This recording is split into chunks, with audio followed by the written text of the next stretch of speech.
Hai semuanya, kita bertemu lagi di video reaction saya hari ini guys. Oke, apa kabar semuanya? Semoga sehat selalu.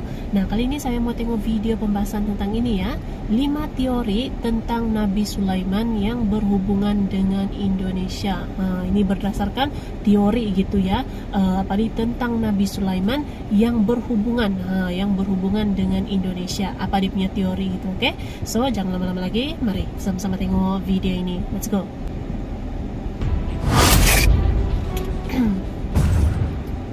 5 teori tentang Nabi Sulaiman yang berhubungan dengan Indonesia. Tentang kisah Nabi Sulaiman, ya? tentu hampir semua orang sudah mengetahuinya. Ya, beliau ini adalah seorang nabi dan juga raja yang kekayaannya sangat luar biasa. Nabi Sulaiman juga memiliki kemampuan khusus untuk berkomunikasi dengan hewan dan juga benda-benda tak biasa, misalnya saja angin. Tak lupa pula kisah beliau dengan Ratu Saba yang ceritanya sangat dramatis dan penuh dengan pelajaran itu. Berbicara soal kaitan, Nabi Sulaiman selalu dihubung-hubungkan dengan Israel.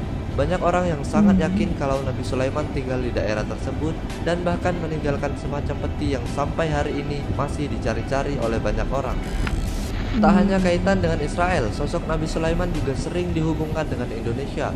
Agak sulit memang dipercaya, tapi hal itu ternyata sudah pernah diteliti cukup lama oleh seorang pakar. Hasilnya cukup mencengangkan, ternyata memang ada kaitan besar antara Nabi Sulaiman dengan Nusantara ini. Lalu, kira-kira seperti apa hubungan antara Nabi Sulaiman dengan Indonesia? Simak saja video berikut ini.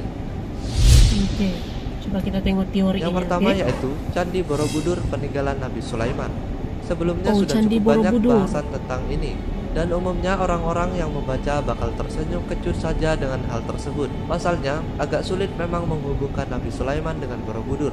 Keduanya memiliki semacam kontradiksi, apalagi Borobudur adalah Candi Buddha. Namun, menurut seorang pakar yang bernama Fahmi Basya, sangat banyak bukti yang menguatkan kalau candi ini memanglah peninggalan putra Nabi Daud tersebut. Beberapa bukti diantaranya menurut Basya adalah relief-relief yang menggambarkan kisah hidup Nabi Sulaiman. Salah satunya adalah tabut atau peti-peti berisi kitab dan juga tongkat Nabi Musa. Di Borobudur, relief gambar yang menunjukkan cerita tabut itu memang ada. Selain itu ada juga relief yang menggambarkan hewan-hewan yang seolah mengisyaratkan akan kemampuan Nabi Sulaiman yang bisa berkomunikasi dengan hewan. Boleh berkomunikasi dengan hewan. Nabi Sulaiman meninggal di Indonesia. Masih menurut Basya, pakar matematika Islam ini juga mengatakan kalau Nabi Sulaiman ternyata meninggal di Indonesia. Buktinya masih merujuk pada Borobudur, tepatnya pada bagian stupa atau istilah lainnya yaitu Kiam nomor 6. Kalau diperhatikan baik-baik, di dalam sini ternyata kosong. Dan menurut Basya, hal tersebut tak lain karena Nabi Sulaiman wafat di sana. Kemudian Basya menghubungkan dengan salah satu ayat Al-Quran. Tatkala kami telah menetapkan kematian Sulaiman, tidak ada yang menunjukkan kepada mereka atau jin setelah kematian itu, melainkan rayap yang memakan tongkatnya. Entah bagian mananya dari ayat di atas yang mendukung pernyataan Basya. Makanya hal tersebut butuh untuk dikaji lebih dalam lagi. Jadi banyak yang mengkaji. 3. Gitu ya? Nama Nabi Sulaiman yang kejawa-jawaan. Nama juga jadi bukti adanya kolerasi antara Indonesia dan Nabi Sulaiman. Kalau diperhatikan baik-baik, nama Nabi Sulaiman ini memang sangat unik dan tersemar unsur Jawanya. Misalnya saja awalan Su dan akhirnya Man, yang merupakan ciri khas nama orang-orang Jawa pada masa lalu. Dari 25 nabi, hanya Nabi Sulaiman yang mempunyai nama dengan awalan Su. Kalau dilihat dari artinya, kata Su dan Man ini mengandung makna hamba yang baik dalam bahasa Jawa. Dan kalau merujuk kepada ayat suci Al-Quran, Nabi Sulaiman selalu dikatakan sebagai sebaik-baiknya hamba.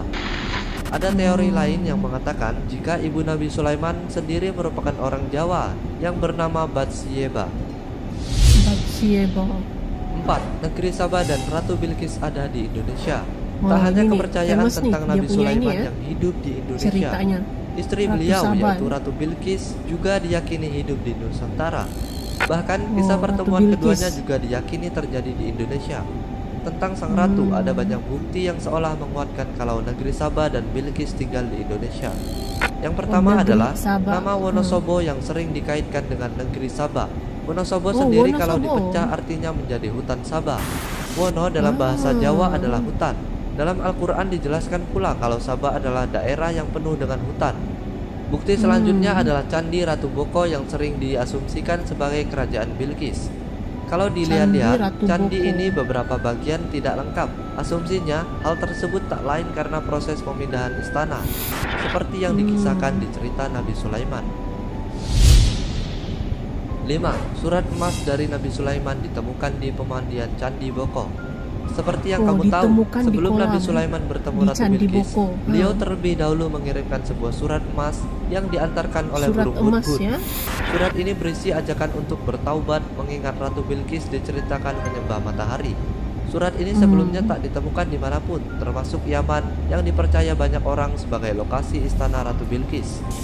Tapi ajaibnya surat ini ada di Indonesia. Ya, surat emas tersebut ditemukan di salah satu kolam pemandian Candi Ratu Boko. Suratnya sendiri di memang Candi terbuat Ratu dari Boko emas ya. dan berisi tulisan yang dipercaya banyak orang lafalnya adalah Bismillahirrohmanirrohim. Entah kebetulan atau bukan, namun bukti ini seolah makin menguatkan kesan kalau kerajaan Sabah memang berada di Indonesia. Tentunya soal percaya atau tidaknya dikembalikan lagi kepada kalian yang menonton video ini. Ya, Namun, walau-alam jika gitu ya. seumpama teori di atas benar, kita layak untuk bangga tinggal berdasarkan di Nusantara teori-teori ini. lah gitu ya. Bagaimana tidak, Nabi utusan Tuhan ternyata ada di Indonesia. Tak cuma kebanggaan, kebenaran ini akan jadi awal dari terkuaknya sejarah-sejarah masa lalu, dan yang jelas akan menjadikan Indonesia pusat perhatian dunia. Oke guys, jadi itulah dia berdasarkan 5 teori lah gitu yang dibahas tadi, di mana ada keterkaitan gitu ya, ada hubungan Nabi Sulaiman dengan Indonesia gitu, ataupun dulunya dikenali dengan nama Nusantara gitu ya. Tapi kalau berdasarkan dengan teori-teori tadi gitu ya, dan ada juga kan yang dikaji gitu, banyak juga dikaji, memang boleh nampak satu gambaran gitu ya, gambaran hubungan gitu, ada keterkaitan antara Nabi Sulaiman dengan Indonesia gitu ya. Tadi berdasarkan Candi Borobudur juga ada, berdasarkan relief tadi itu ya, relief yang ada di Candi Borobudur. Lepas itu ada ditemukan lagi surat emas, surat emas di kolam pemandian di Candi Boko ya. Jadi kalau berdasarkan teori-teori ini, ya nampak ada hubungan gitu ya, ada hubungan antara Nabi Sulaiman, ada keterkaitan lah gitu ya, Nabi Sulaiman dengan Indonesia gitu. Oke, so menurut kamu macam mana ini? Boleh komen terus di bawah ya.